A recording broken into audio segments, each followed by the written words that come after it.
स्वागत है आप सभी का आयुर्भास्कर चैनल पे। आज इस वीडियो में आयुर्वेद स्टाफ नर्स और यूनानी स्टाफ नर्स के जो कल रिज़ल्ट घोषित हुए हैं अंतिम परीक्षा परिणाम के, यानी कि मुख्य जो परीक्षा हुई है आप सभी की, उसके जो रिज़ल्ट घोषित हुए हैं उसके बारे में इस वीडियो में बात करेंगे। थोड़ा सा एनालिसिस भी करेंगे रिज़ल्ट का, और जो प्रोविज़नल रिज़ल्ट आप सभी को दिया गया है उसमें कुछ चीज़ें हैं जो खास करके आप सभी को जाननी पड़ेगी। और साथ ही बात करेंगे कि अगर मुख्य परीक्षा परिणाम के साथ ही कॉल लेटर भी अगर आपको दिया जाता है डीवी के लिए, मतलब कि आपका जो डॉक्यूमेंट वेरिफिकेशन है उसके लिए, तो उससे पहले आपको क्या क्या तैयारियां करनी होगी।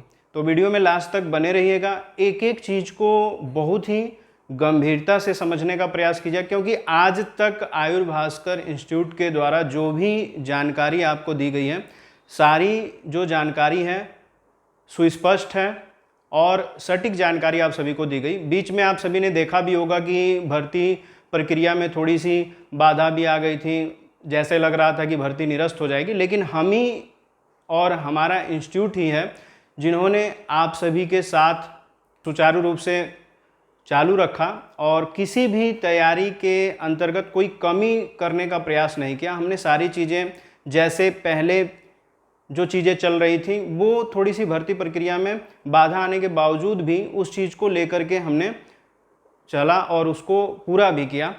बीच में सभी लोग कह भी रहे थे कि नहीं भर्ती निरस्त हो जाएगी, लेकिन हम ही ने कहा था कि नहीं, भर्ती निरस्त नहीं होगा। हम लोग डटे रहें और लगे रहें, और हुआ भी ऐसा ही। और जल्दी ही आपका जो प्रारंभिक परीक्षा है उसका जो प्रवेश पत्र है वो भी आ गया, और प्रारंभिक परीक्षा में भी हमने अपने विद्यार्थियों को और जो दूसरे जगह पे जो विद्यार्थी तैयारी किए उनको भी YouTube के माध्यम से मोटिवेट किया गया, इंस्ट्रक्शन दिया गया कि कैसे आपको एग्ज़ाम में बैठना है, कैसे आपको क्वेश्चन अटेम्प्ट करने हैं।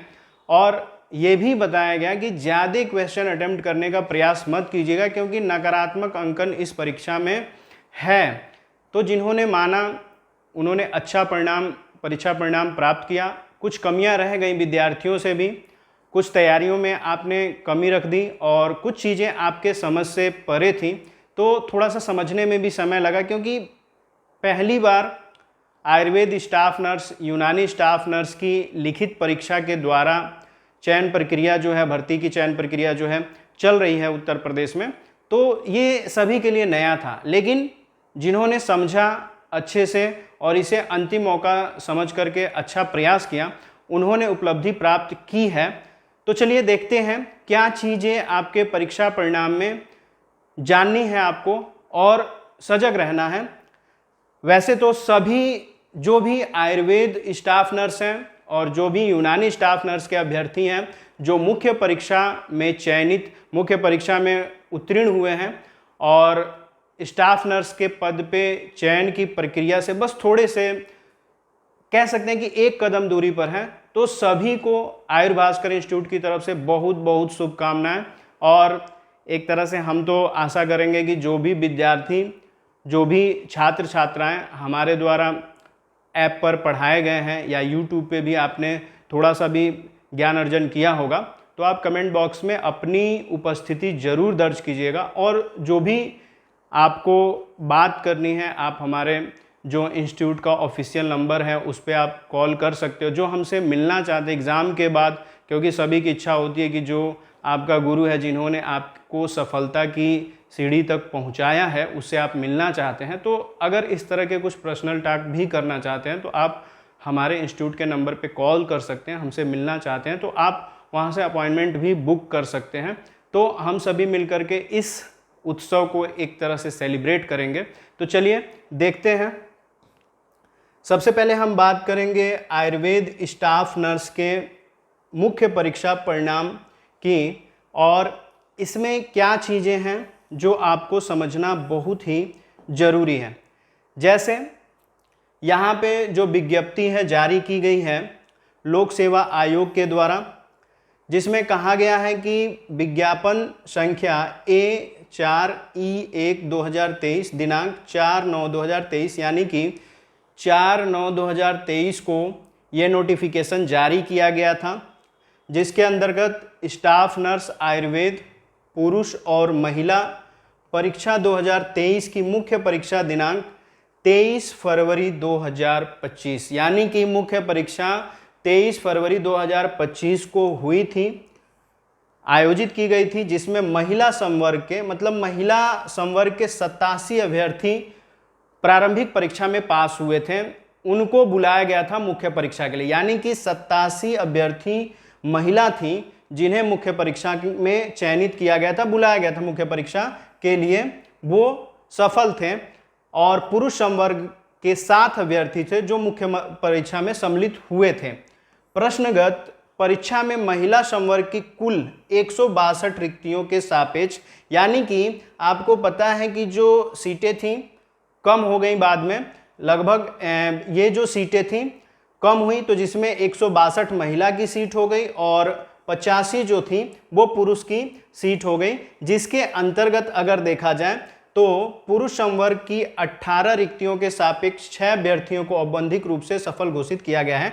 यानी कि 162 जो महिला की रिक्तियां थी उसमें से 85 और पुरुष की जो रिक्तियां थी 18, उसमें से 6 अभ्यर्थियों को औपबंधिक रूप से सफल घोषित किया गया है।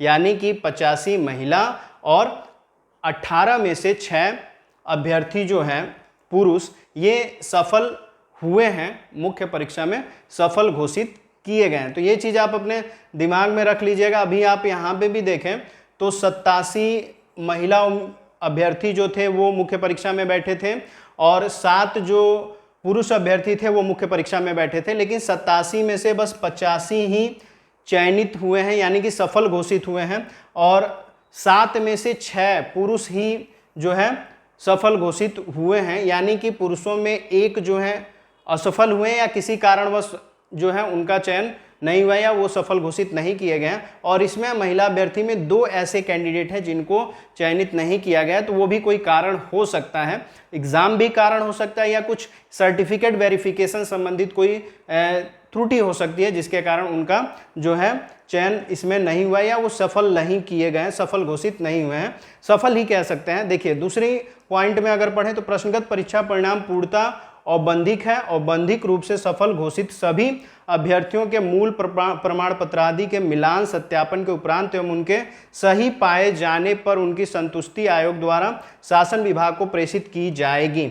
यानी कि ये जो अभ्यर्थी सफल हुए हैं, इनके जो भी प्रमाण पत्र आदि हैं, जो भी सर्टिफिकेट वेरिफिकेशन होने हैं, वो करके वो आयोग को, यानी कि जो आयोग का शासन विभाग है उसे प्रेषित किया जाएगा। मूल प्रमाण पत्र आदि के मिलान सत्यापन के संबंध में पृथक से विज्ञप्ति जारी की जाएगी। यानी कि जो डीवी होगा, डॉक्यूमेंट वेरिफिकेशन होगा, सर्टिफिकेट वेरिफिकेशन होगा, उसके लिए आप सभी को अलग से एडवाइजरी दी जाएगी, नोटिफिकेशन दिया जाएगा कि आपको अपने मूल प्रमाण पत्रों की जो कॉपी है और मूल प्रमाण पत्र है वो आपको लेकर के कब जाना है आयोग के हेड ऑफिस या जहां भी आपको बुलाया जाएगा सर्टिफिकेट वेरिफिकेशन के लिए, वहां पे आपको जाना है, कब जाना है और क्या क्या चीज़ें आपको लेके जानी होंगी। ये सारी चीज़ें अलग से नोटिफिकेशन के द्वारा बताया जाएगा। जैसे ही नोटिफिकेशन आएगा तो हम बताएंगे कि क्या क्या चीज़ें आपको डॉक्यूमेंट में लेके जाना है। तीसरी चीज़, प्रश्नगत परीक्षा परिणाम से संबंधित अभ्यर्थियों के प्राप्तांक तथा पदवार श्रेणीवार कट ऑफ अंक की सूचनाएं संस्तुति प्रेषित करने के उपरांत आयोग की वेबसाइट पर यथा समय प्रदर्शित की जाएगी। इस संबंध में सूचना का अधिकार अधिनियम 2005 के अंतर्गत प्रेषित प्रार्थना पत्र स्वीकार नहीं किए जाएंगे। देखिए एक चीज़ और है जो कि समझना है कि इस परीक्षा में जो प्राप्तांक हैं, पदवार और श्रेणीवार कट ऑफ की सूचना जो है वो प्रेषित करने के उपरांत जो है आयोग की वेबसाइट पर दे दी जाएगी।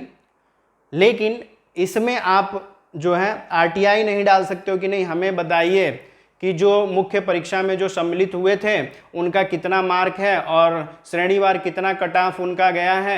इसके लिए आप आरटीआई नहीं डाल सकते हो। आप सूचना के अधिकार के अंतर्गत आप आयोग से ये पूछ नहीं सकते हो, आयोग ये पहले ही आपको बता चुका है। तो जिनका जो सफल हुए हैं, जो अभ्यर्थी सफल हुए हैं, उन्हें एक लिस्ट के द्वारा, जो लिस्ट आपने देखा होगा हमारे टेलीग्राम चैनल पे भी, हमारे व्हाट्सएप कम्युनिटी ग्रुप में भी और यूट्यूब कम्युनिटी पोस्ट में भी, आप सभी को सारी चीज़ें जानकारी के द्वारा, सारी चीज़ें जो है नोटिफिकेशन और जो लिस्ट है सफल हुए कैंडिडेट्स की, वो आप सभी को बताई गई है, दिखाई गई है। तो वहाँ से भी आप देख सकते हो, आयोग की जो ऑफिशियल वेबसाइट है वहाँ से भी आप जो है ये सारी चीज़ें देख सकते हैं। वीडियो के अंत में सबसे इम्पोर्टेंट पार्ट है, उसे मिस मत कीजिएगा, क्योंकि हमें जानना है कि इस भर्ती पे भी रीट पड़ी हुई है और रीट की सुनवाई के पक्ष में, जब रीट की सुनवाई हो जाएगी और उसका परिणाम आ जाएगा कोर्ट के द्वारा, तब जा करके इस भर्ती का अंतिम जो चयन परिणाम है, या कह सकते हैं अंतिम जो कार्य है वो होगा। मतलब कि आपको जो सीटें हैं जहाँ पे आपकी नियुक्ति होनी है, वो सारी चीज़ें उसकी सुनवाई के बाद ही हो पाएगी। या ये भी हो सकता है कि अगर सर्टिफिकेट वेरिफिकेशन वगैरह हो गया और कोर्ट का आदेश आ गया तो कुछ चीज़ें जो हैं वो रुक भी सकती हैं, तो उस चीज़ को जानना जरूरी है। अब हम जान लेते हैं यूनानी स्टाफ नर्स जो हैं, क्योंकि यूनानी की भी आयुर्वेद स्टाफ नर्स के साथ ही भर्ती आई हुई थी और हाल फिलहाल में आपने देखा होगा कि 3 रिक्तियां और आई हुई हैं यूनानी स्टाफ नर्स की, आयुर्वेद स्टाफ नर्स की नहीं है, यूनानी स्टाफ नर्स की आई हुई हैं। तो यूनानी स्टाफ नर्स की जो पिछली रिक्ति आई थी उसमें अगर देखा जाए तो विज्ञापन संख्या A8E1/2023 दिनांक 4/12/2023 के अंतर्गत विज्ञप्ति स्टाफ नर्स यूनानी पुरुष महिला परीक्षा 2023 की मुख्य परीक्षा दिनांक 16/2/2025, यानी कि इनका 16 फरवरी 2025 को जो है एग्जाम हुआ था। महिला संवर्ग के 3 अभ्यर्थी इसमें सम्मिलित हुए थे और पुरुष संवर्ग के जो अभ्यर्थी थे वो सफल घोषित नहीं हुए थे, यानी कि एक भी मेल कैंडिडेट यूनानी स्टाफ नर्स में पास नहीं हो पाया था। लेकिन महिलाएं 3 जो थीं पास थीं और इसमें इनकी जो रिक्तियां निकली हुई थी वो 25 सीटें जो है वैकेंट थीं, 25 रिक्तियां जो है निकली हुई थी और 25 में से बस 3 महिला जो थी प्रारंभिक परीक्षा पास कर चुकी थी और उन 3 महिलाओं को ही मुख्य परीक्षा के लिए बुलाया गया था और यही 3 महिलाएं जो हैं मुख्य परीक्षा में जगह बनाई हैं, सफल घोषित हुई हैं और इसका भी लिस्ट जो है आपको आयोग की वेबसाइट पे दिख जाएगा और आप कहेंगे तो टेलीग्राम चैनल पे अपने उस लिस्ट को भी आपको दे दिया जाएगा। दूसरे पॉइंट में अगर देखें तो प्रश्नगत परीक्षा परिणाम पूर्णतः औपबंधिक है। औपबंधिक रूप से सफल घोषित सभी अभ्यर्थियों के मूल प्रमाण पत्र सेम उसी तरह से जैसे आपने आयुर्वेद स्टाफ नर्स का डॉक्यूमेंट वेरिफिकेशन के लिए जो चीज़ें समझी हैं वही सेम यहाँ पे भी है कि सत्यापन करने के उपरांत उनके सही पाए जाने पर उनकी संस्तुति आयोग द्वारा शासन विभाग को प्रेषित की जाएगी। यानी कि जब डॉक्यूमेंट वेरिफिकेशन आपका हो जाएगा उसके लिए अलग से डेट घोषित की जाएगी, नोटिफिकेशन दिया जाएगा, आपको बुलाया जाएगा, आप अपने सर्टिफिकेट लेकर के जाओगे। वेरिफिकेशन में सारी चीज़ें सही हो जाती हैं, कुछ गलत नहीं होता है, कुछ मिस नहीं होता है, तो आपको आगे की प्रक्रिया में सम्मिलित किया जाएगा और आपका जो भी मूल प्रमाण पत्र है अगर सत्यापित हो गया तो इसे संबंधित विभाग को सत्यापन के बाद भेज दिया जाएगा। ठीक है, क्लियरिफिकेशन मिल जाएगी कि आपको अब आयुर्वेद स्टाफ नर्स या यूनानी स्टाफ नर्स के पद पे रह करके काम करना है, कहाँ पे आपको ड्यूटी मिलेगी वो भी आपको बताया जाएगा। ठीक है, तीसरा पॉइंट अगर देखें तो प्रश्नगत परीक्षा परिणाम के संबंधित अभ्यर्थियों के प्राप्तांक तथा पदभार सेम वही चीज है कि कट ऑफ वगैरह जो है उसके लिए सूचनाएं संस्तुति प्रेरित करने के उपरांत आयोग की वेबसाइट पर यथा समय प्रदर्शित की जाएंगी। यानी कि नोटिस के साथ ही रिजल्ट भी दिया गया है कैटेगरी वाइज, लेकिन आप इसके लिए आरटीआई नहीं डाल सकते हो कि आप पूछें कि नहीं किस कैंडिडेट का या किस कैटेगरी के कितने कट ऑफ गए हैं, ये आप नहीं पूछ सकते हो। कट ऑफ ओनली जो है प्री एग्जाम में ही आपने देखा होगा। अब जो मेन चीज़ है जिसकी हम बात कर रहे थे उसे समझना जरूरी है, क्योंकि आयुर्वेद स्टाफ नर्स की भर्ती के लिए भी रीट पड़ी हुई है और यूनानी स्टाफ नर्स की भर्ती पे भी रीट पड़ी हुई है। रीट में क्या चीज़ें हैं और क्या चल रहा है वो भी समझना जरूरी है। साफ साफ लिखा हुआ है कि प्रश्नगत परीक्षा का परिणाम रीट याचिका संख्या 475D/2019, रीट याचिका संख्या 7434/2023 अंकिता मौर्य एवं अन्य बनाम, एक रीट ये है अंकिता मौर्य और अन्य बनाम उत्तर प्रदेश राज्य एवं अन्य। रीट याचिका संख्या एक और रीट है 7625/2023 नीलम पांडे और अन्य बनाम उत्तर प्रदेश राज्य एवं अन्य। रीट याचिका एक और रीट है 8068/2023 शिवानी मिश्रा एवं अन्य बनाम उत्तर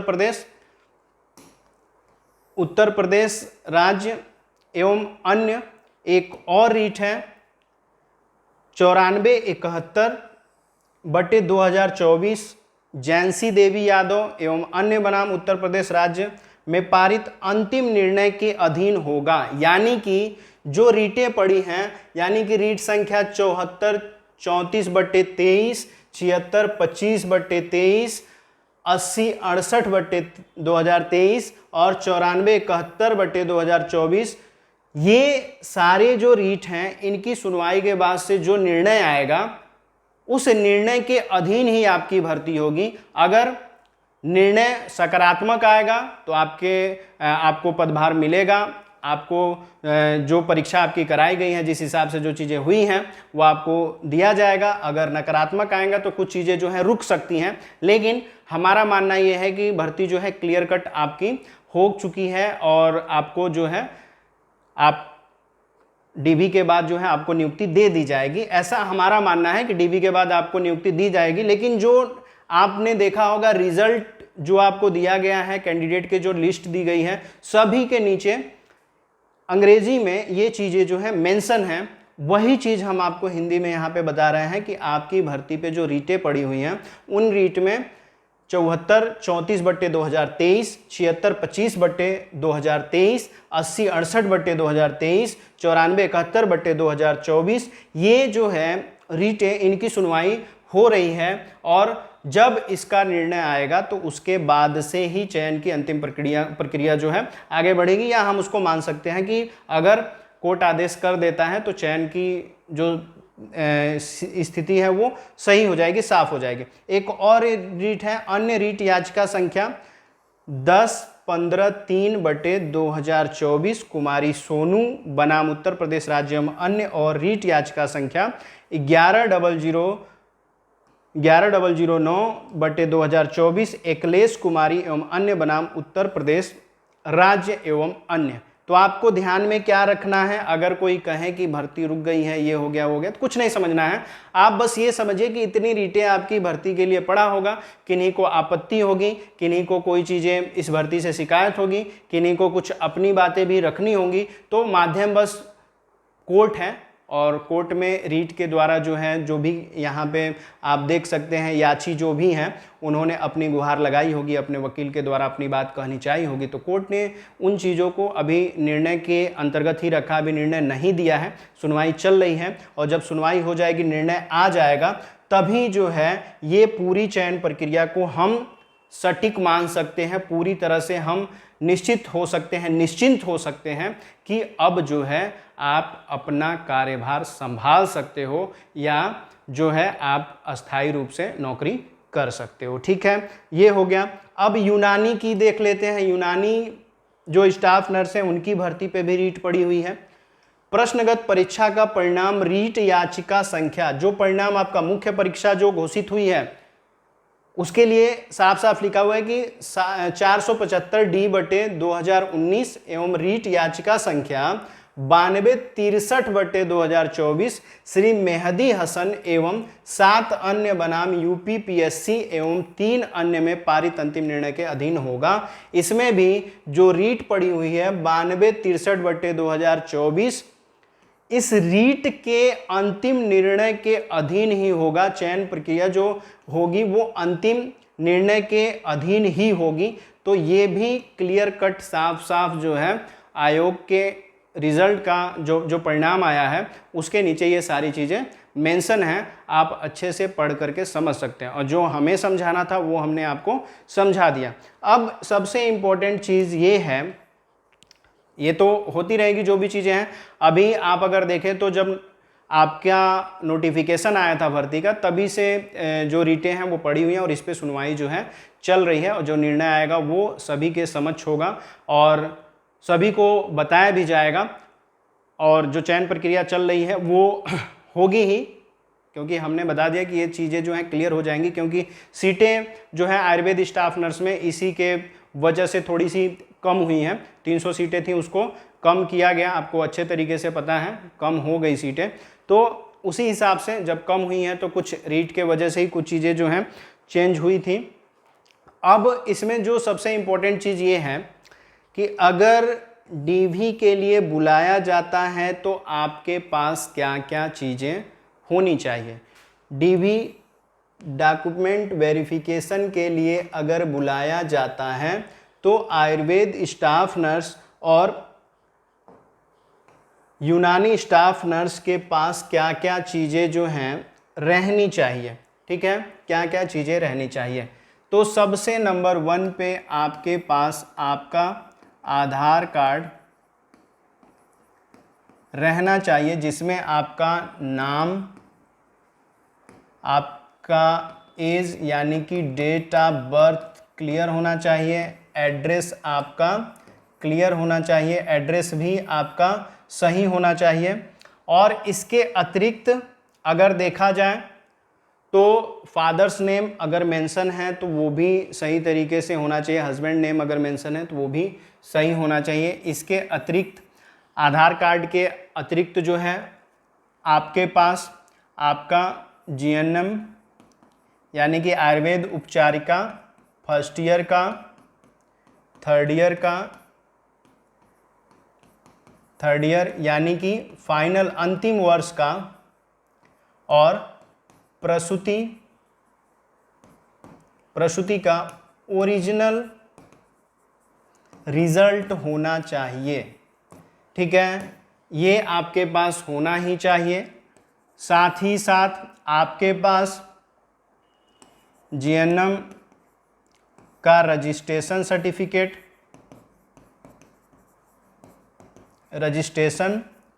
सर्टिफिकेट और प्रसूति का रजिस्ट्रेशन सर्टिफिकेट होना ही चाहिए। मतलब जो जीएनएम फाइनल ईयर का रजिस्ट्रेशन सर्टिफिकेट, 2 रजिस्ट्रेशन सर्टिफिकेट आपके पास चाहिए, एक तो आयुर्वेद उपचारिका का और एक रजिस्ट्रेशन सर्टिफिकेट चाहिए आपको प्रसूति का। इसके बाद आपको क्या चाहिए, आपके पास क्या होना चाहिए, इसके अतिरिक्त एक चीज और है, डिप्लोमा सर्टिफिकेट जो कि कई सारे विद्यार्थियों के पास नहीं है, जो पास आउट हो चुके हैं लेकिन उनके पास डिप्लोमा सर्टिफिकेट नहीं है। तो डिप्लोमा सर्टिफिकेट आप कैसे पा सकते हैं वो भी हम यहाँ पे बता देते हैं। बहुत ही इजी वे है, आप बोर्ड के नाम से उत्तर प्रदेश जो आयुष बोर्ड है उसके नाम से आप 175 रुपये की डीडी बनवाएंगे, 175 रुपये की डीडी बनवाएंगे और ये डीडी आप लेकर के बोर्ड ऑफिस चले जाइए।